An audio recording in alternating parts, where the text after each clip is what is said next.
শোন, বেচা কিনে তো হলো, আমি এক জায়গায় যাচ্ছি, কোনো কাস্টমার যিনি ঘুরে না যায়। আমি থাকতে কোনো ভরসা নেই স্যার। ঠিক আছে।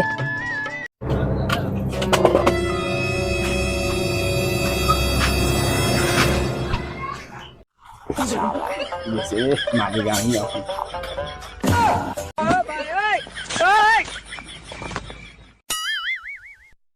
শালার আজকে টয়লেট টিস্যু শোক শেষ করে ফেলাইছে। টয়লেট টিস্যু না নাকি দোকান দিকে যাই আনা রে। টয়লেট টিস্যু না নিলে আমার হওয়ারে নাই। আরে পালে সাইকেলের স্ট্যান্ড মেস্ট্যান্ড কিছু নাই।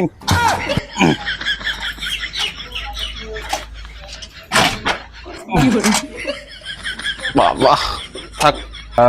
ওই দোকানদার ভাই টয়লেট টিস্যু আছে? ভাই টয়লেট টিস্যু তো নাই। আল্লাহ, আর মহাজনে কয়ে গেছে কাস্টমার যেন ফেরত না যায়। কি করা যায়? ভাই টিস্যু নাই, সিরিজ কাগজ দিয়ে কাজ চালান।